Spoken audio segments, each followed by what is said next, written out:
berlatar di sebuah toko roti tua, kuno, di mana toko tersebut adalah usaha turun-temurun yang saat ini dijalankan oleh sebuah keluarga yang terdiri dari ibu, bapak, dan kedua anak mereka ialah Sita dan Adil. Toko roti tua kayak gini nggak akan bisa bersaing sama franchise modern kanan kiri kita. Pagi itu saat toko mereka baru saja dibuka, Adil kedatangan seorang pelanggan yang bertingkah mencurigakan, di mana kedatangannya bukan ingin membeli roti melainkan memberi Adil sebuah kaset dan sebuah peringatan. Jangan keluar, bahaya. Di sisi lain, toko Sita memergoki seorang pria yang hendak mengambil uang dari laci kasir. Sita kemudian melaporkan hal tersebut pada ayahnya. Seketika si ayah mengejar si pelaku lalu disusul oleh si ibu dan tiba-tiba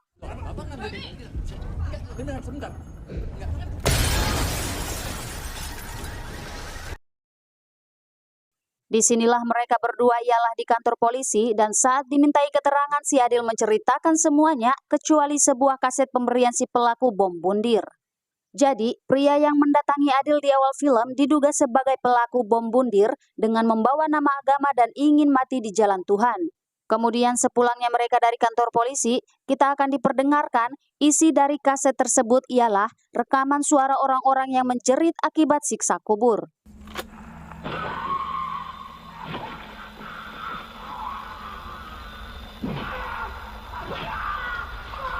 Scene berpindah pada Sita yang saat ini tinggal dan bersekolah di pesantren yang berlokasi di tengah hutan, di mana saat ini Sita sedang mendengarkan ustazah yang memberikan pemahaman mengenai pedihnya siksa kubur, yang mana semua santriwati mendengarkan secara saksama dan percaya kecuali Sita. Kuburan kalian akan semakin lama semakin sempit, menjepit tubuh kalian, hingga tulang rusuk kalian saling bersilang ke tengah.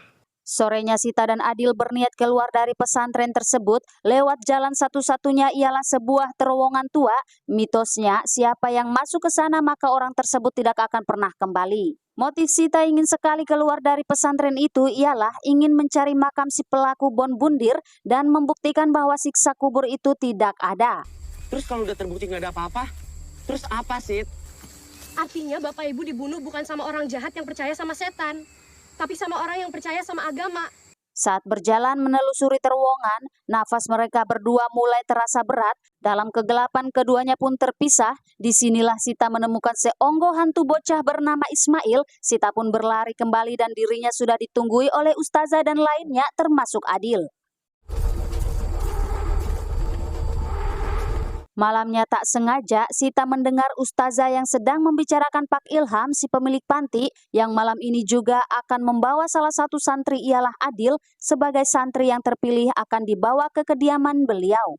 Rupanya Pak Ilham ini sering membawa santri cowok ke kediamannya, entah apa maksud dan tujuannya akan kita ketahui di akhir film nanti. Yang pastinya hal ini sudah memakan korban ialah Ismail yang meninggoy saat akan dibawa. Mendengar hal tersebut, Sita pun segera menemui Adil kakaknya. Adil! Adil! Malam itu juga Sita ingin keluar dari pesantren tersebut, tak lupa ia juga harus mengajak Adil kakaknya. Setelah berhasil mengkibuli penjaga yang akan membawa Adil, Sita dan Adil pun segera menuju terowongan dan kali ini mereka sedikit berani dari sebelumnya. Saat menyusuri kembali terowongan itu, tiba-tiba... Kok tangan kamu dingin banget? Teror Ismail kembali terjadi, namun kali ini mereka memutuskan untuk terus lanjut dan akhirnya sampailah mereka di ujung terowongan. Scene kemudian berpindah terlihat Sita yang saat ini sudah dewasa dan bekerja sebagai suster di sebuah panti jompo. Sita adalah suster yang paling disegani di panti tersebut karena sifat lembut yang ia miliki yang membuat para penghuni rumah jompo tersebut betah dan nyaman tinggal di sana.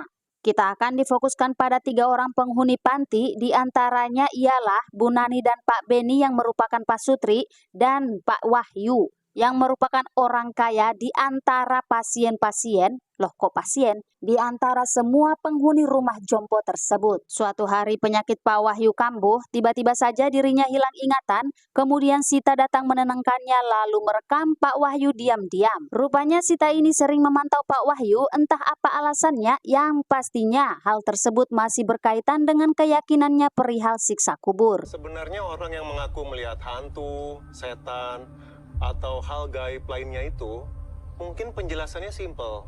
Dalam keadaan oksigen kurang ke otak, sehingga berhalusinasi. Kita beralih pada Adil yang saat ini dirinya bekerja sebagai pemandi jenazah, dan kita akan diberitahu bahwa sampai saat ini Sita masih tetap saja mencari kebenaran adanya siksa kubur. Dirinya termaksud orang-orang yang tidak percaya akan hantu dan tahayul. Sita bahkan berpikir agama hanyalah menakut-nakuti orang agar bisa melakukan hal-hal gila termasuk bundir.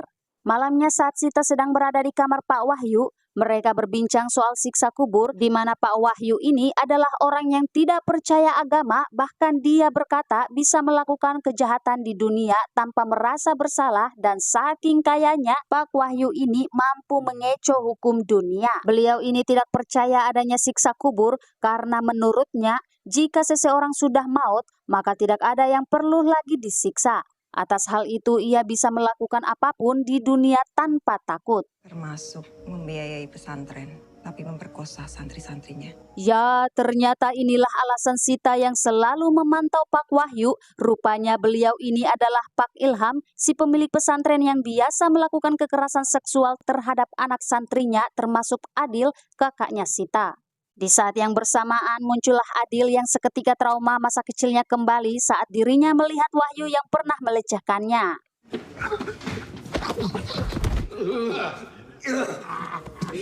Selama ini, Sita mengorbankan hidupnya demi membuntuti Pak Wahyu dan menunggu hari kematiannya agar dirinya bisa memastikan orang seperti beliau mendapat siksa kubur atau tidak. Jika tidak, maka agama dan siksa kubur hanyalah hayalan belaka atau tidak benar adanya. Hidup adalah kesia-siaan. Hidup adalah lelucon. Siapapun yang mencoba mencari artinya adalah orang-orang yang tunggu.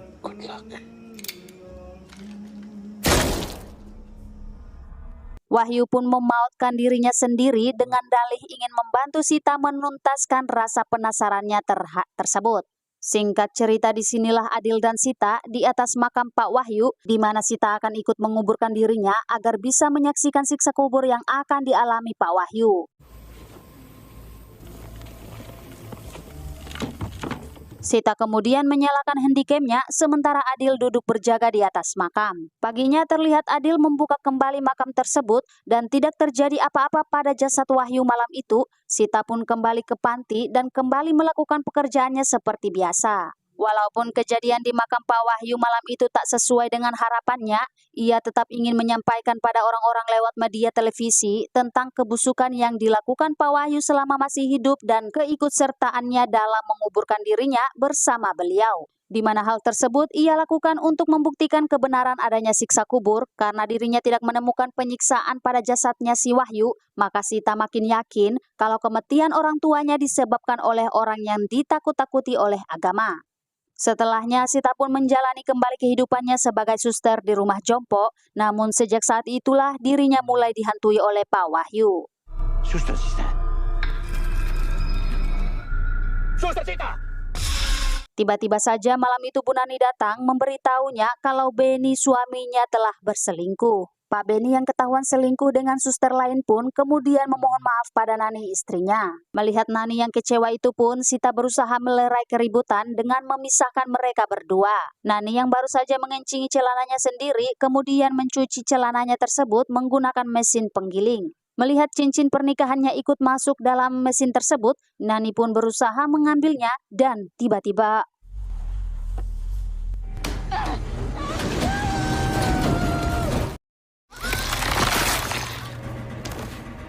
setelah kematian Nani, Pak Beni pun menjadi stres. Di sisi lain, Adil yang baru saja akan memandikan jenazah, tiba-tiba saja jenazah tersebut hidup kembali dan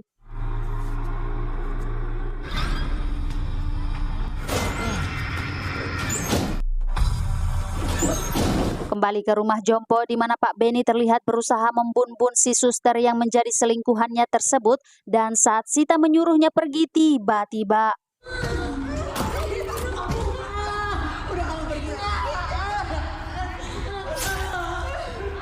alasan si suster dibun-bun karena ia telah melakukan dosa dan menurutnya pendosa harus dibunuh agar dirinya terbebas dari siksa kubur. Saya nggak mau disiksa kubur. Siapa yang bilang siksa kubur itu ada? Dari sana. Betapa kagetnya Sita saat melihat berita dipenuhi oleh berita siksa kubur yang berhasil direkam oleh seorang pemuda yang katanya ia ingin membuktikan sendiri kebenarannya. Ada mbak perawat panti jompo yang pernah ngerekam siksa kubur. Ternyata nggak ada kan kalau kata dia. Nah, terus kita nyobain ada. Keadaan pun menjadi kacau di mana orang-orang saling membun-bun karena alasan menghindari siksa kubur. Sita kemudian menggali kembali kuburan Pak Wahyu karena dirinya tak terima pendosa seperti Pak Wahyu bisa tidur dengan tenang di dalam makamnya. Mana Kak Wahyu?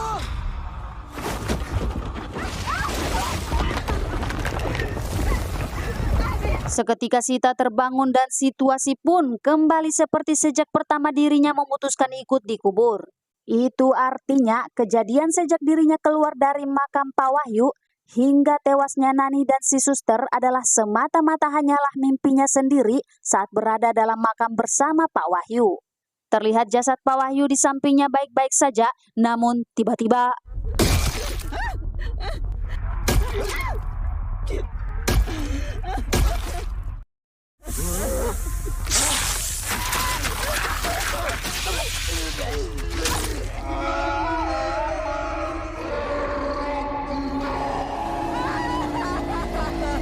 usai menyaksikan penyiksaan yang dialami Wahyu, pagi pun tiba lalu Adil membuka dan segera mengeluarkan Sita dari makam tersebut. Disinilah Sita, Adil, dan kita semua yang menonton menjadi percaya akan adanya siksa kubur. Naudzubillahi min zalik. Percayakan, tamat, ending yang melegakan serta menakutkan. Pesan yang dapat kita ambil dari film ini ialah perbanyaklah belajar ilmu agama agar keimanan kita terhadap Tuhan kokoh, anti goyang, dan pertanyaan-pertanyaan yang dapat menggoyahkan keimanan akan berujung tidak beriman. Ingat, siksa neraka tidak ada yang tahu kapan, tetapi siksa kubur bisa datang kapan saja, entah itu besok, bahkan hari ini. Jika kematian sudah tiba, tidak ada yang bisa menghalanginya. Itu saja video alur cerita kali ini. Terima kasih buat kalian yang sudah menonton. Jika kalian suka dengan videonya, jangan lupa like, komen, dan subscribe, biar saya makin semangat atuh upload video selanjutnya.